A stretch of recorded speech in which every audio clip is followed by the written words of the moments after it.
من دوست دارم. واقعا؟ آره واقعا. چرا دوستم داری؟ این وقت شب چه سوال سختی ازم می‌کنی؟ من چه میدونم دوست دارم.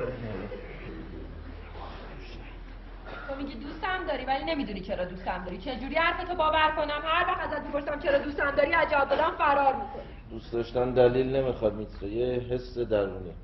آدم یکی دوست داره میگه دوست دارم. چرا ترکم نکنی؟ منم؟ چرا ترکم نکنی؟ خیلی زنای خوشگل تو دنیا هستم. میتره تو تا حالا رفتاری از من دیدی که این فکرهای ناجور رو دربارم میکنی؟ نه. و چرا با حرفات منو آزار میدی عزیز دلم؟ من اگه میخواستم ترکت کنم میتونستم خیلی قبل از اینا بکنم.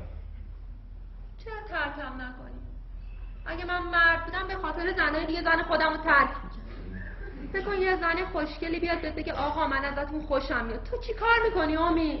هیچ وقت همچین اتفاقی نمیفته. گفتم فرض کن تو که میبینی دختر اینجا چقدر پرروان، خیلی راحت به آدم پیشنهاد میدن. فکر کن یکیشو بیاد بگه آقا زن تو ول کن بیا با هم باشیم، تو چی کار میکنی امید؟ من روی خوش به هیچ کدوم نشون نمیدم. فکر کن خیلی خوشگل باشه، خوشگل ترین دختری که تا حالا تو زندگی دیدی. به نظر من اگه طرفش ندی یه عیب و ایرادی داری. آره تو فکر کن من عیب و ایراد دارم ولی من طرف هیچ کس نمیشم. چرا نمیری؟ چون دوست ندارم تو رنج ببینی عزیز دلم. فقط همین؟ آره. چون دوست داری من رنج ببینم بگم طرفش نمیری برای اینکه منو دوست داری. اینو قبلا بهت گفتم. دلم میخواست بازم همینو بگی. چون دوستت دارم عزیز دلم، دوستت دارم. ببین هیچ زنی تو کل دنیا نمیتونه منو طرف خودش بکشونه، نگران نباش. نگران نیستم، واقع بینم، باید واقع بین باشم. تو مردی، شما مردان با ما زنا فرق داریم. ما چه فرقی با شما داریم میترا جان؟ هیچ عجیب نیست حوس زنای دیگر رو بکنی. ببین منم یه سری زنا رو میشناسم، اونا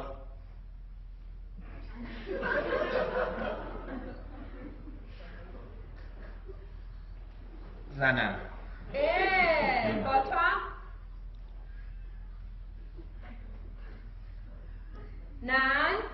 نه شاید مسئله پنهانت همینه. یه زنی هست که باهات نه وای خدا نه. نگفتی یه زن، گفتی زنهایی. خیلی نگران کننده است. گفتم با مردای دیگه. اگه یه زنی بخواد باهات رابطه برقرار کنه همون زنی رو میکشه. مثلا بهش بگو اگه هنوز اول رابطه نیست بهش بگو که بدونه با چی طرفه. داری شوخی میکنی میتونی؟ نه عزیزم اصلا شوخی نمیکنم، اصلا آدم روشنفکر نیستم. من رو زنی که حمالو میکشم بعدم تو رو میکشم. من خواب بودم.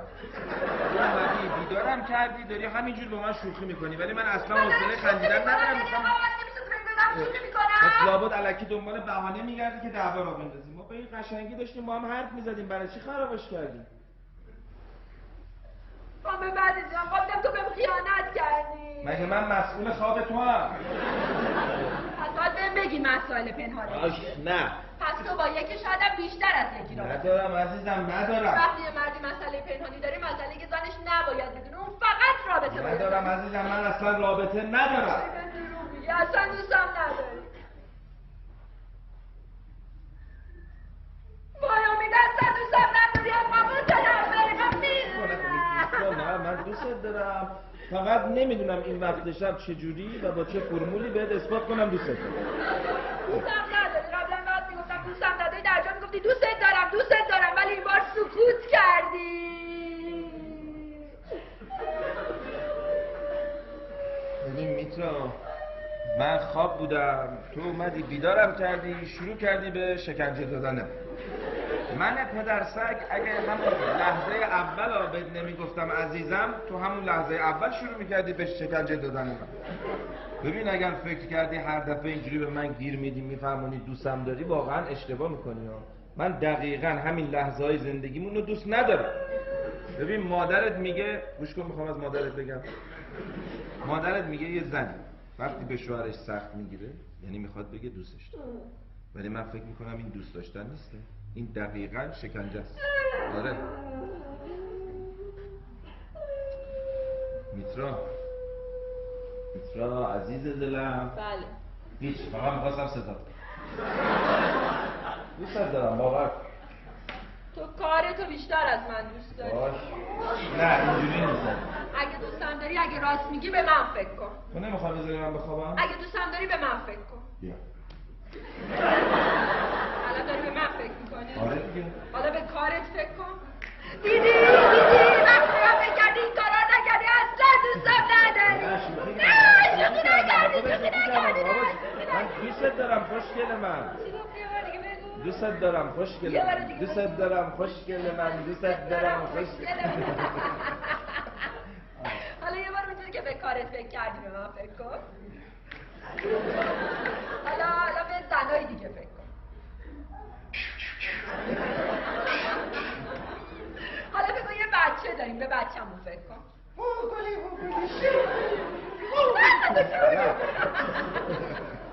حالا به ازدواجمون فکر کن.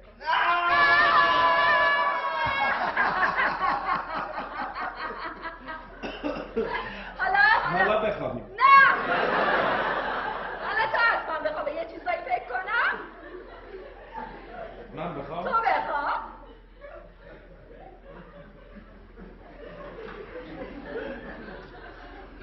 تو به کار من فکر کن.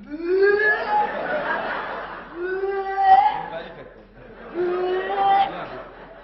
حالا به مامانت فکر کن. به زنای دیگه فکر کن. حالا به خودت فکر کن. حالا به من فکر کن.